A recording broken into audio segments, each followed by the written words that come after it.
최근에 주식시장이 완전 바닥을 치고 있습니다. 최근 들어 조금씩 상승하나 싶었는데 다시금 떨어지고 있고, 와, 다들 진짜 괜찮으신가 잘 모르겠네요. 코로나 이후로 많이 상승했던 게 지금은 거의 한 고점 대비해서 한 31% 빠졌습니다. 기간으로 따지면 한 450일 정도 빠졌는데 거의 한 1년하고도 3개월 정도나 되는 엄청 긴 시간 동안 많이 빠졌죠. 그렇다면 우리나라 증시는 다른 나라에 비해서 얼마나 많이 빠지고 이게 투자하기에 있어서 좀 적합하고 매력적인가, 요거에 대해서 한번 오늘 볼 건데, 이거는 MSCI 인덱스라고 하는 밴드 차트를 통해서 알 수 있습니다. 요거는 뒤에서 다시 한번 조금씩 살펴보도록 할게요. 먼저 최근에 글로벌 증시가 이렇게 많이 떨어지고 있는 이유는 대표적으로 인플레이션율 때문이죠. 미국 기준으로 연도별 물가 상승률이 9.1%로 고점을 찍고 최근 들어서는 조금씩 떨어지는 모습을 보여서 증시가 반등을 했는데, 이게 최근에 잭슨홀 미팅에서 파월 의장이 다시금 긴축 발언에 대해서 엄청나게 강한 어조를 띄웠죠. 다시 연말 기준으로 3.75%까지 금리가 올라간다고 얘기해서 이제 소비 침체랑 고용 시장 위축 같은 이야기가 나오고 있습니다. 점점 더. 원래는 0.5% 빅스텝을 할 거라고 예상을 했는데, 이거는 시장의 오판이었다라고 연준에서는 이야기를 하고 있습니다. 연준이 말하기를 그래서 이렇게 시장의 오판으로 최근에 증시가 올랐는데, 이제 잭슨홀 미팅으로 이렇게 다시금 주가가 하락을 하고 있어요. 나스닥 기준으로도 엄청나게 많이 하락을 했죠. 코스피 기준으로는 고점 대비해서 한 31%, 450일 동안 하락을 했습니다. 요거는 흔히 장단기 금리 역전이라고 얘기하는 10년물 금리랑 2년물 미국채 금리의 스프레드를 나타내는 거예요. 대표적으로 경기 침체 시그널을 알리는 그런 지표로 쓰이는데, 보시면 91년도 소련 붕괴랑 걸프 전쟁, 이때도 이 사건이 있기 한 몇 년 전부터 이렇게 금리 역전 현상이 일어났고, 2001년도 IT 버블 때도 몇 년 전부터 금리 역전 현상이 일어났습니다. 2008년 글로벌 금융위기 때도 마찬가지고 2020년 코로나 팬데믹 때도 마찬가지예요. 글로벌 증시는 이러한 금리 역전 현상이 일어나면 일단 무조건 경기 침체가 일어났다라고 보시면 될 것 같아요. 근데 이러한 현상이 지금도 일어나고 있습니다. 물가가 많이 오르다 보니까 기준금리를 급격하게 올렸고, 이제 기준금리를 급격하게 올리다 보니까 단기물인 2년물 국채금리의 수익률이 엄청나게 많이 상승을 했죠.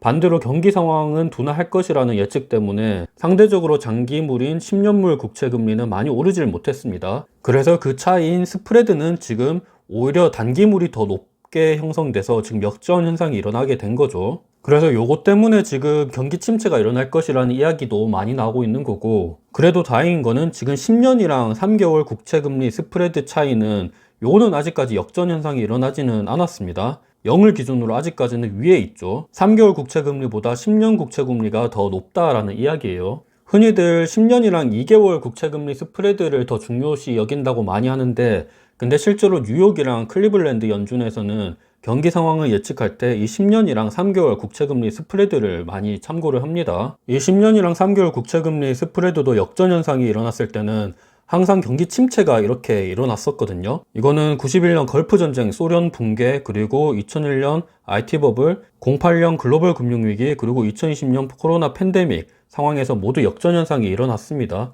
그렇지만 지금은 아직까지 이거는 역전 현상이 일어나고 있지는 않아요. 그래도 지금 코스피는 고점 대비해서 31%나 이미 빠진 상태예요.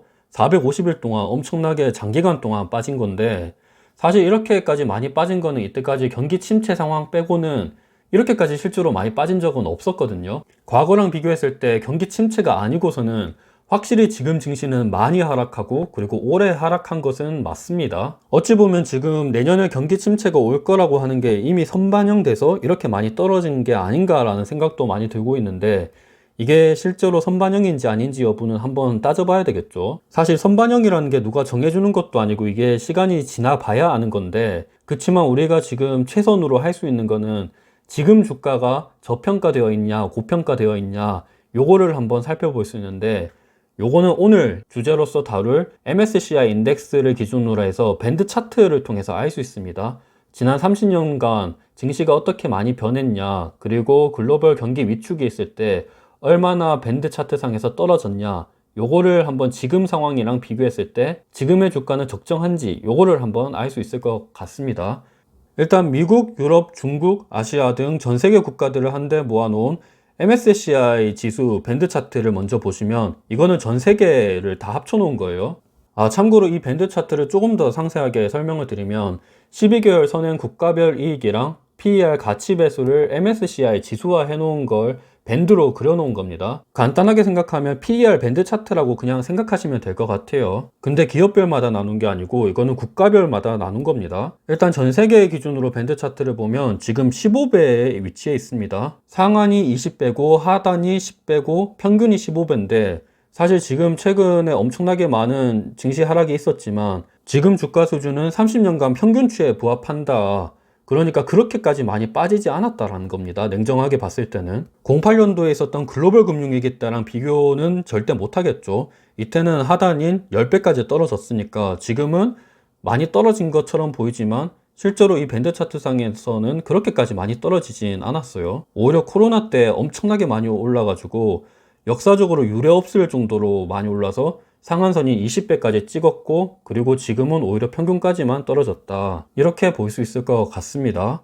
그리고 미국의 밴드 차트를 보면 상한선이 24배, 그리고 하단은 10배, 평균은 17배입니다. 미국은 확실히 다른 국가에 비해서 이 밴드 차트 기준이 높아요. 17배가 평균이라는 거는 이따 뒤에서 보시겠지만 우리나라랑 유럽, 중국에 비해서는 훨씬 더 높습니다. 당연히 미국이 글로벌 넘버원이니까 뭐 당연히 높겠죠. 이거는 인정해주고 가야 된다고 생각을 하는데 근데 최근에 미국 증시가 하락을 많이 했지만 30년 평균치랑 비교했을 때는 지금 평균 정도까지밖에 안 떨어진 상태예요. 오히려 지금 평균보다 위에 있죠, 조금. 와, 근데 진짜 많이 떨어진 것 같은데 이렇게 밴드 차트 상에서는 요거밖에 안 떨어진다 그러니까 갑자기 허탈한 느낌도 좀 많이 드네요.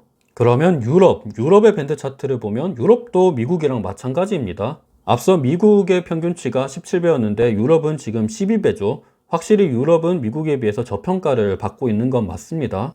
그래도 지난 30년간을 비교했을 때 지금 그렇게까지 많이 떨어진 것은 아닙니다. 유럽도. 08년 글로벌 금융위기 때가 진짜 미친 듯이 많이 떨어진 거고 지금은 코로나 때 워낙 많이 올랐던 게 이제 겨우 평균치까지밖에 떨어지지 않았다. 이렇게 볼 수 있을 것 같습니다. 지금의 하락은 물론 많이 떨어지긴 했지만 08년 글로벌 금융위기랑 그리고 2011년도 때 있었던 남유럽 재정위기 사태랑은 비교하기가 힘들어요.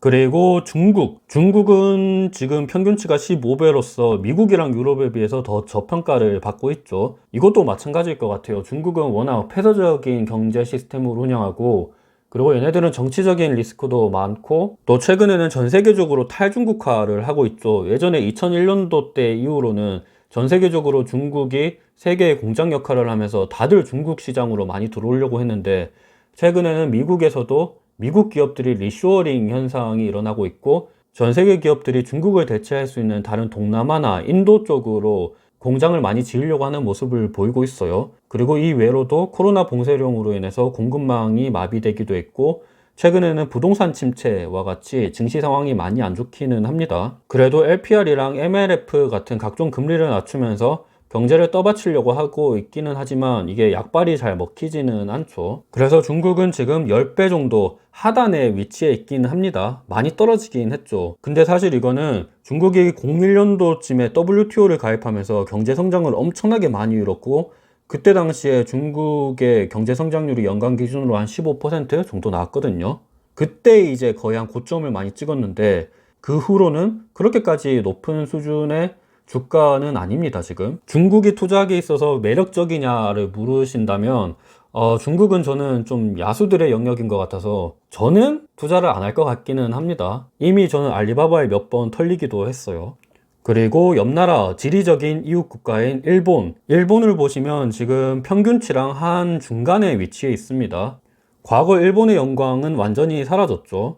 평균치에도 못 미치는 지금 주가 수준을 보이고 있는데 1990년대에 주식이랑 부동산이 폭락하면서 일본은 30년 동안 거의 한 저성장, 저물가 기조가 계속해서 이어졌습니다. 잃어버린 10년, 20년, 30년 이렇게 이야기를 하는데 지금 뭐 30년이 됐다 그거죠. 90년대 이후로 중시가 계속해서 바닥을 쳤고 특히나 이거는 08년도 글로벌 금융위기 이후로 일본은 완전 그냥 나락을 갔습니다. 평균치보다 좀 떨어져 있는 상태인데 예전의 일본이 아니거든요. 잘라파고스 현상에 잡혀있는 일본이 앞으로 치고 나올 수 있을까? 요거는 한 번 더 지켜봐야 될 것 같기는 해요.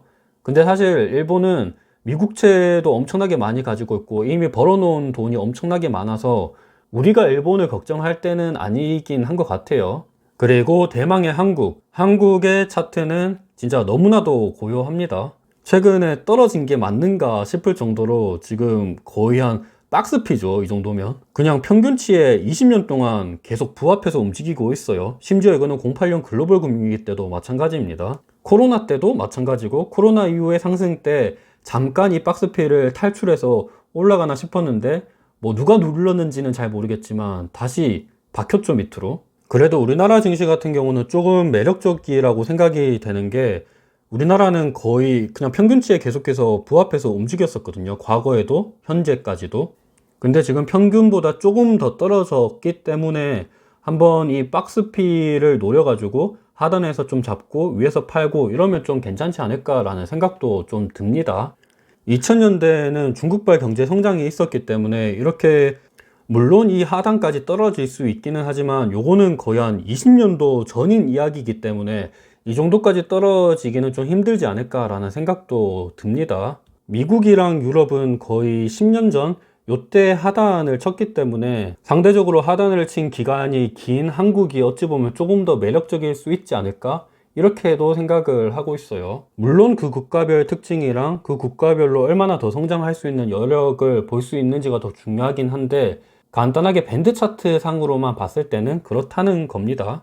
마지막으로 심심해서 러시아 증시도 한번 가져와 봤는데 러시아는 당연하게도 지금 거의 지옥으로 떨어져 있어요. 우크라이나 전쟁으로 인해서 가치 배수가 급감했습니다. 원래 한 7배 정도였는데 지금 2배까지 그냥 바로 떨어졌어요. 수직 낙하했죠. 그럼에도 러시아는 중국이랑 마찬가지로 정치적인 이슈도 있고 워낙 무서운 국가이기 때문에 상남자만 투자할 수 있는 영역이라고 생각합니다. 저는 쫄보여서 못할 것 같아요. 다시 한번 보면 미국은 이때 많이 떨어졌거든요. 그리고 얼마 지나지 않았어요. 한번 요 하단을 칠 가능성이 조금 더 있다고 생각을 할 수 있고 이 차트상으로는 유럽도 마찬가지입니다. 이 하단을 쳤을 때가 그렇게 오래되지가 않았거든요. 그래서 하단을 또 칠 수도 있지 않을까 이렇게 생각을 하고 있고 중국은 맨날 하단에서 놀았어요. 그래서 중국도 그렇게까지 뭐 투자하기가 매력적인가 라는 생각이 들고 있어요. 일본도 이렇게 하단이랑 평균 사이에서 왔다 갔다 한 기간이 많습니다. 한국은 상대적으로 이렇게까지 하단에 떨어졌을 때가 상당히 오래됐거든요. 20년 됐습니다. 그래서 만약에 지금이 박스피라고 생각을 한다 그러면 이 평균에서 떨어졌을 때 한번 사고 위에서 팔고 이러는 게 어찌 보면 좀 괜찮지 않을까도 생각을 하고 있어요. 최근 증시 상태가 많이 안 좋아서 각 국가별 밴드 차트상 현재 주가는 어떤지에 대해서 한번 간단하게 살펴봤습니다.